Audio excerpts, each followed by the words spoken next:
He is Al Leiter, MLB Network analyst, won 3 World Series titles and two-time All-Star. By the way, MLB Network has Phillies-Royals this Saturday.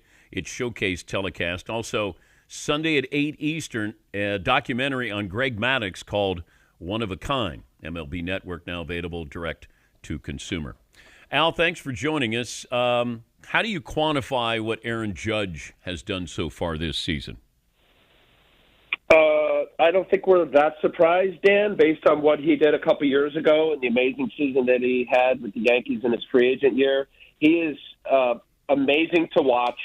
As I watch with a critical eye as a retired pitcher, he marginally ever looks fooled. His ability to stay on the baseball and go the other way. Honestly, he's a behemoth of a guy, huge, massive hitter person, super impressive, can play center field. And he's just that good, honestly. I'm not surprised, and it's mostly because of where he is now as next echelon superstar. The fact that here's the thing that I think is what's happened, Dan. And I watched over the years. I'm glad you mentioned about the Greg Maddux piece because I can't wait to see it. I've been on the network this week, and we've been showing snippets of it. And we could argue about generations and who would be who and how would they play now, and they're better now and they're better athletes. Well, there's a skill to our sport, as you know, and there's a nuance to all of it. And I think what Greg Maddux brought, he doesn't throw 95 to 100, but his ability to carve up a hitter's weakness is beautiful. And I don't think as a broadcast ever, and I did it for a long time with the Yes Network, and I messed around with the ESPN. I think you were there, and then also Fox. We don't get into the nuance of truly how special it is of great arms, the best arms in the world, but the ability to make pitches. And I think when we're talking about a guy like Aaron Judge, I'm watching saying, how do I fool this guy? How do I get him out front? How do I step on the gas pedal, step on the brake? And all of that is not by chance. So when you hear fans like, I like baseball, I watch a little bit, they throw the ball, they hit it. No, there's so much more that goes into that. And Aaron Judge is as locked in as anybody, stays on the ball, goes to right center field, uses the whole field, and then can hit it out of Yellowstone. So it's crazy. Yeah, but if Maddux threw hard when he was with the Cubs. Now, he wasn't throwing 100, but he was probably throwing 95 or maybe somewhere in that vicinity. But then he became low 90s, but fair. Okay, but then he became a pitcher. I don't know how baseball would react to a pitcher, and that's what Greg Maddux is. He was a pitcher, not a thrower, a pitcher. I just don't know if, let's say, the scouts are out there and they go, man, this guy, he gets them to hit comebackers and they get themselves out. He doesn't throw very hard, but I just don't think Greg Maddux gets the chance to be Greg Maddux in today's game. Fair. And how shameful is that? I'm not disagreeing with that. Although we did watch Nestor Cortez last night go 7 innings, 3 hits, no walks, and 4 punch, and he doesn't throw very hard. Look, I played with a lot of guys over the years. Of course, great stuff, so-so stuff. Here's the issue. When you have the nuance that's overlooked based on metrics, based on analytics, based on statistics and angles and vertical approach angles and horizontals and spin efficiency and all that, you lose the sight of what the guy is actually trying to do. And that's to stand on the mound, look at the hitter, know his strength and weakness, and play the cat and mouse. As the piece said, there's a part of the piece is Barry Bonds, they're talking about the same at bat.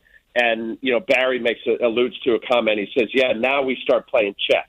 And I love that comment because it really is a thing. And I could tell you, all I ever keep hearing about in this day and age is that hitters can hit a speeding bullet. Oh, yeah, well, a hitter, if he knows it's coming, he can hit it. Yeah, okay, well, why are we all just enamored with always trying to find the guy that throws it 95 to 100, but that has very little idea of where it's going, the random act of throwing the baseball and hoping that you throw it somewhere. So I hear you. I don't know. Yep. But social media falls in love with this. Like, baseball is how far did you hit that home run? How fast did it leave the ballpark? How fast are you throwing, this pitch? So baseball's doing this to itself. Yeah. Well, so I think fair, and I'm not in any rooms to take the study or the surveys on all of this, but I think as a result of technology, and it's all the sports. I mean, you're at ground zero of it, talking to guests all day with every sport. We're enamored with the next wave of technology. I could tell you, my son, he's with the Rangers. He's in AAA, and they have in the PCL, I guess in all the AAA.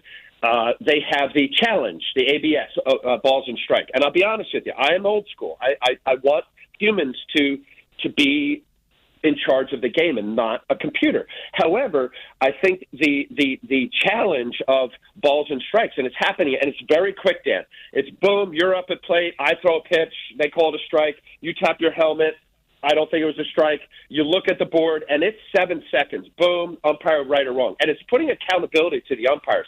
I don't mind that. I don't want a full robot, but we're enamored by that, right? I was just out at there was a charity thing with Agassi and a bunch of the tennis players out there. I did think about you because you used to make fun of me about how I used to grunt, and they were all grunting last night for some reason at the U.S. Open, just playing around. Remember, you used to play. He goes, "Oh, Leiter, Agassi, which one? Oh, Steffi Graf. Oh, yeah. So I'm gonna pop him one day." Yeah, but that's how you pitched. You grunted like a tennis player. I didn't make up something. You would throw that 89-mile-an-hour fastball, and you go, ugh. No. Time out. You're talking about Greg Maddux. I threw up to 97 miles an hour, and I threw a cut fastball that guys couldn't hit or center. So that cutter was about 88 to 91. So give me a couple miles an hour there, Dan, man. Well, no, you used to throw really hard, and then all of a sudden you became more of a pitcher. But like Ben Joyce threw 105 the other night, Al. I mean, at what point? Yeah. I mean, how far can you go with how fast you can throw a baseball, in your opinion? We'll find out. But I do think, as talking about Maddux and generations of pitchers and all that, how they evolve. I do know this from firsthand watching my son. My son touches 100 miles an hour the other day. I never did that. My son is barely 6'1".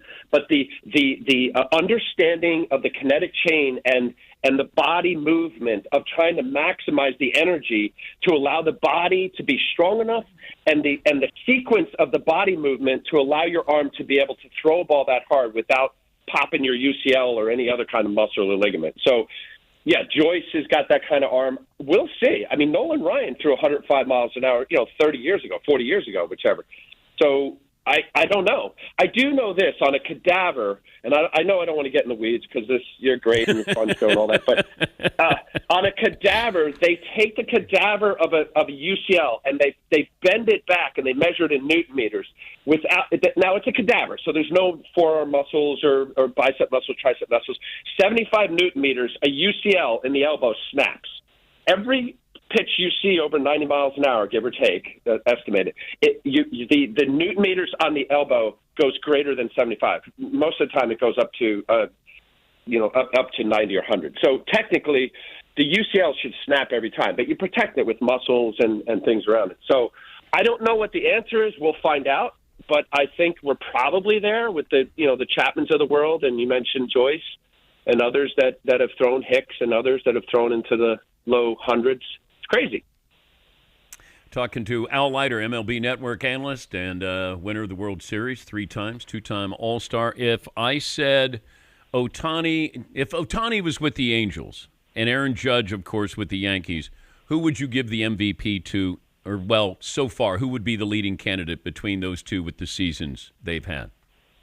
Well, we're going to have to put in Bobby Witt Jr. as well. I mean, I think Judge ultimately gets it. And, yes, Ohtani's right there. The National League's a little bit more gray for me.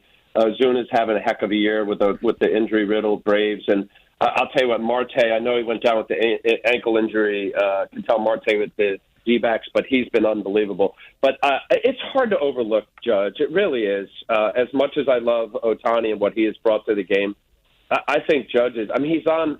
I don't think he catches Bobby Witt Jr. Maybe he does. 334, Bobby Witt is at 352 for the Triple Crown of average home run and RBIs. But Judge is he's special, man. He really is. And it's fun to watch. So is Witt. See somebody. I mean, Witt is must-see. He's must-see TV. He's a whole lot of fun. And, he gets lost that people aren't spotlighting his games, but they are his at-bats. Let me ask you this before I let you go. Possibility of a 6-inning rule for starting pitchers. All right, how do you enforce that?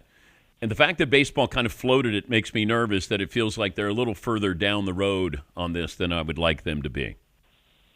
Yeah, I just hope they include players because players, you need to feel comfortable about this. I guess I have to see it, Dan. I mean, look, I was to this day, I am so grateful for my manager and Bobby Valentine, who kept me in games that gave me an opportunity to succeed or fail and gave me moments of greatness, the opportunities to be great. Whether it's the 163rd game in 1999, which we're doing a 25th anniversary. Robin Ventura and I have been doing some stuff at Citi Field. I can't believe it's 25 years. But Bobby, letting me pitch a complete game shutout. The Game 5 World Series, I got 143 pitches against the Yankees in 2000. Like, those are moments that you wouldn't get. So, now you get a guy, 73 pitches, he gives up a run, and they take him out in the 5th inning. There's somewhere between, abuse and then just being too cute.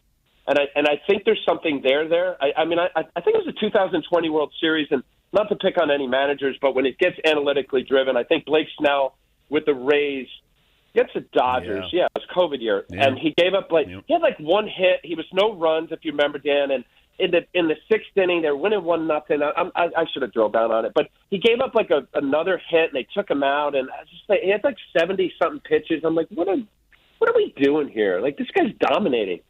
But yeah, so I'd have to see it to embrace it because now you're really messing with managers' ability to manage the game. Would you have been pulled in your no-hitter? I'll tell you what. If Renee Latchman, my manager of the Marlins, had pulled me there, he might have beat me up, but I would have not let him take me out of the game. I would say no. I think I threw 100. Wait, how are you going to tell your manager you can't take me out, even though you're throwing a no-hitter? If this was today, in today's game, I just run out on the field. Little league. They come running out. I start running out the center field. No, you're not taking me out. You would just sit on the mound.